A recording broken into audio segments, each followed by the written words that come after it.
जब भी हमने रात में आसमान को देखा है तो हमने हमारे चांद को वहाँ पर पाया है। चांद हमारे लिए हमारे इतिहास से ही काफी मायने रखता है। इसने हमें शुरू से ही अपनी खूबसूरती से लुभाया है। हमने हमारा पहला कदम भी पृथ्वी के बाहर चांद पर ही रखा था और इसके बाद हमने अनेकों ही मिशन चांद पर भेजे।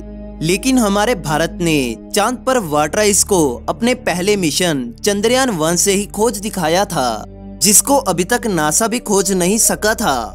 तो चंद्रयान-1 की इस कामयाबी के बाद हमारा भारत अपने दूसरे ल्यूनर मिशन चंद्रयान-2 पर काम कर रहा है। तो आज की इस वीडियो में हम हमारे भारत के दूसरे ल्यूनर मिशन चंद्रयान-2 के बारे में जानेंगे। तो इस वीडियो को शुरू करने से पहले आप हमारे चैनल को सब्सक्राइब करें और बेल को भी दबाएं। तो चलिए शुरू करते हैं। इस सब की शुरुआत हुई थी 12 नवंबर 2007 को, जब रशियन स्पेस एजेंसी रोकोस्मोस के साथ इसरो ने एक ल्यूनर मिशन प्रोजेक्ट के एग्रीमेंट को साइन किया था। इस एग्रीमेंट में इसरो ने ऑर्बिटर और रोवर की मेन रिस्पॉन्सिबिलिटी ली थी और रशियन स्पेस एजेंसी रोकोस्मोस ने केवल लैंडर बनाने की रिस्पॉन्सिबिलिटी ली। इस मिशन को 18 सितंबर 2008 को भारत सरकार ने यूनियन कैबिनेट की एक मीटिंग के दौरान अप्रूव किया। इसके बाद 2009 की अगस्त में इस स्पेसक्राफ्ट के डिजाइन को फाइनलाइज किया गया, जिसका रिव्यू दोनों देशों के वैज्ञानिकों द्वारा किया गया।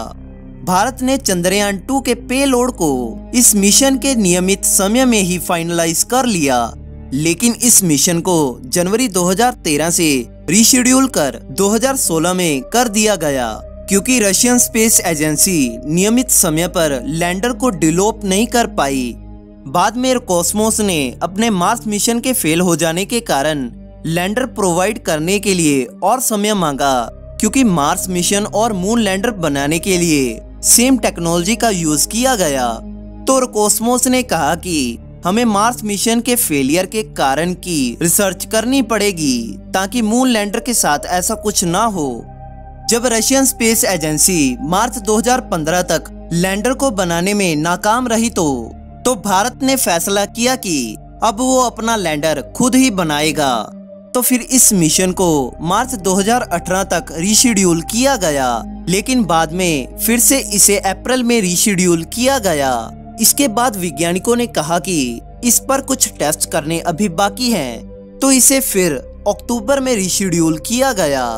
19 जून 2018 की एक मीटिंग के दौरान इसकी लैंडिंग साइट और इसकी कॉन्फ़िगरेशन में कुछ चेंजेस को इम्प्लांट करने के ऑर्डर मिले, जिसने इसकी लॉन्चिंग डेट को अप्रैल 2019 तक रीशेड्यूल कर दिया। अप्रैल 2019 को इस स्पेसक्राफ्ट की फाइनल लॉन्चिंग डेट माना जा रहा है। अब बात करते हैं इस स्पेसक्राफ्ट के बारे में। इस मिशन को GSLV Mk3 रॉकेट से लॉन्च करने के बारे में सोचा जा रहा है, जिसका लॉन्चिंग के समय कुल मास 3877 किलो होगा। चंद्रयान-2 मिशन की कॉस्ट को 603 करोड़ रुपए अप्रूव किया गया था, लेकिन फरवरी 2018 तक इसकी कॉस्ट लगभग 800 करोड़ रुपए तक पहुंच गई थी, जिसका कारण रोकोस्मोस का लैंडर ना प्रोवाइड कर पाना और बार बार हुई रीशेड्यूलिंग था।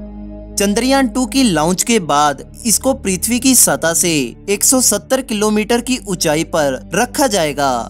बाद में यह धीरे धीरे अपने ऑर्बिट को इंक्रीज करता जाएगा, और वो भी तब तक जब तक वो हमारे चांद के ऑर्बिट में नहीं पहुंच जाएगा।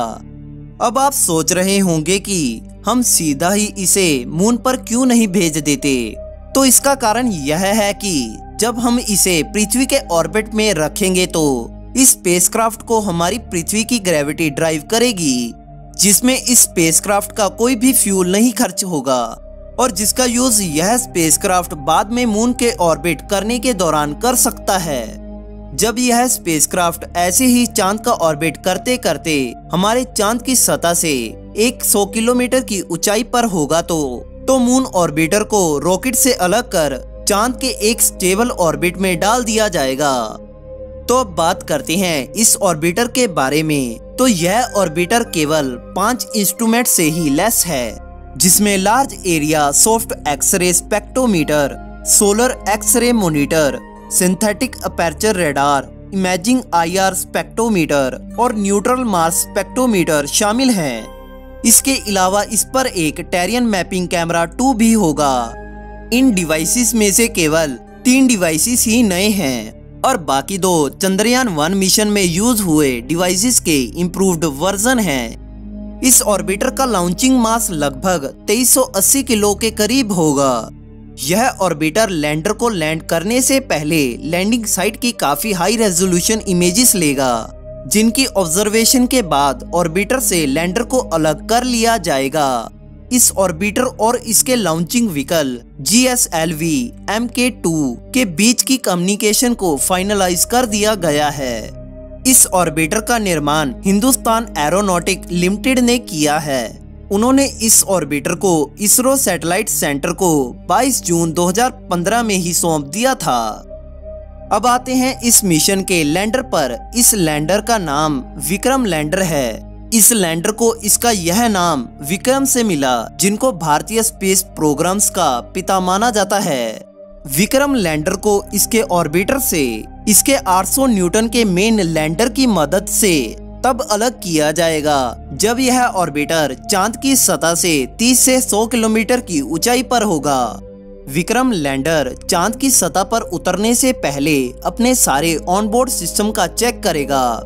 चंद्रयान-1 के मून इंपैक्टर की तरह ही विक्रम लैंडर भी चांद की सतह पर लैंड करेगा। इसे चांद के 2 क्रेटर्स के बीच में उतारा जाएगा, जहां पर यह रोवर को डिवेलप करेगा और वहां पर लगभग 15 दिनों तक वहां की सैंड और रॉक्स का साइंटिफिक एनालिसिस करेगा और फिर यह आगे बढ़ेगा।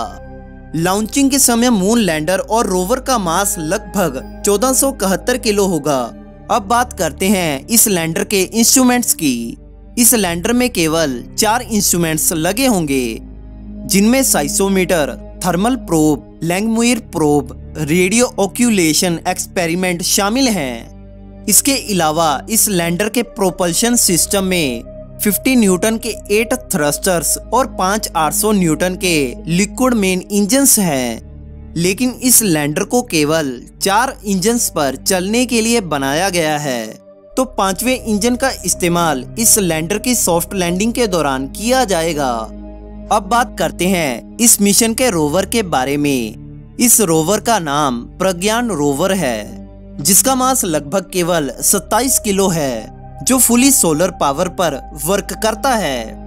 इस रोवर को चांद की सतह पर ऑन साइट केमिकल एनालिसिस करने के लिए 6 व्हील ड्राइव बनाया गया है, जो वहीं एनालिसिस करके रिजल्ट डाटा हम तक हमारी पृथ्वी पर पहुंचाएगा। पहले इस रोवर को रशिया में डिजाइन करने की बात चल रही थी, लेकिन रोकोस्मोस की नाकामी के बाद इसे भारत में ही डिजाइन और फैब्रिकेट किया गया। इस रोवर में केवल 2 इंस्ट्रूमेंट्स ही हैं, जिनमें लेजर इंड्यूस्ड ब्रेकडाउन स्पेक्ट्रोमीटर और alpha particle induced X-ray spectrometer शामिल हैं। इस मिशन में पहले नासा और ESA के इंस्ट्रूमेंट्स को भी साथ में भेजा जाना था, लेकिन वेट लिमिट के कारण इसरो ने खुद के इंस्ट्रूमेंट्स को ही इस मिशन में इंक्लूड किया। अब जिस बात का मुझे सबसे ज्यादा वेट है वो यह है कि भारत चंद्रयान-2 के साथ हमारे चांद की सतह पर क्या कर दिखाएगा और किन किन रहस्यों से पर्दा उठाएगा। दोस्तों, आज के लिए बस इतना ही। अगर आपको यह वीडियो पसंद आया तो इस वीडियो को लाइक एंड शेयर जरूर करें और चैनल को भी सब्सक्राइब करना मत भूलना। मिलते हैं नेक्स्ट वीडियो में नेक्स्ट डोज के साथ। तब तक हैव अ गुड लाइफ।